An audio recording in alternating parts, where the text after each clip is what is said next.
The fifth habit that's changed my life is reading. I know that I've already mentioned learning, but I'm going to put this as a separate one because I think reading and learning are two of the most important things that you can do as a young man. Reading is literally like such a high value skill that I'd say over 90% of young men aren't doing. If you're watching this video right now and you don't currently read books, you are going to get destroyed. You are going to get dominated by another man who's reading. It's as simple as that. The woman that you want will be his. The money that you want will be his. The status that you want will be his. You choose. Stay in this lowly position of like, oh, well, reading's not that. Shut the fuck up. I get aggressive about this because when you realize the ROI of reading and then I see that people don't actually read and they choose to just watch fucking Netflix and anime and shit, and I just think to myself like, there is literally the pathway to wealth. There is literally the pathway to love. It's literally just all there in books. All you have to do is just read and then just try to implement those things that you learn and your life changes forever. And when people don't read it, it honestly pisses me off because I just think, why are you missing out on life? Reading is quite literally like a 10 out of 10 thing. I wouldn't speak like this if I didn't preach it. Get into reading. It seems a little bit boring when you first start off. It's a bit tricky because your mind is so fucked and you can barely read a few sentences before your mind starts thinking about something else. Reading is a skill. Right now you're level 1 in this skill because in the real world, when you don't level up a skill, you actually lose experience.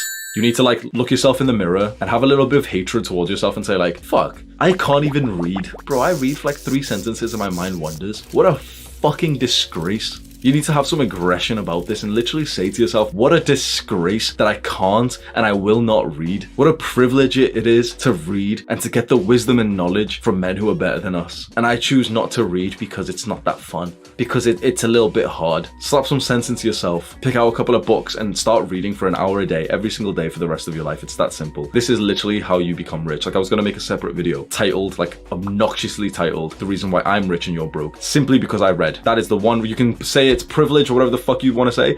I read the right book at the right time and that changed my life forever. The book was The Millionaire Fastlane by MJ DeMarco. It's kind of like a new blueprint to understanding wealth and money. I read it at about age 21 when I was first starting to make money. Like, you know, I was first like working full-time jobs after I finished university. I was trying businesses. And just because I read that single book, I never fell into the trap that the majority of like 99% of people do, and they're okay making 2K a month, 3K a month. And like, you're probably thinking, wait, 2K a month, it's actually pretty good. Bro, reading changes. I sound like a dickhead, and yeah, I am, okay? I am. But reading will change your life, and you don't have to take my word for it. Either you read and your life improves, or you don't, and you stay like everyone else. When I think about, I went 20-something years without reading. If I started reading when I was in high school, holy shit. And I'm not talking about reading what your fucking dumb teacher gives to you. Like, fuck that. I'm talking about reading some good books that you see recommended in our space. What's interesting is that what's popular is usually wrong. So whatever, 99% of people recommend is usually wrong. What I found personally is that the books that are recommended, widely recommended, are actually really, really good. It's really interesting. I think because people who consistently read are in like the top 5% anyway. So, the same books keep getting recommended by the people who read consistently, then it's a pretty good book. You don't have to look for like a very weird niche book that no one's recommended because, we want to be like the 1%. Like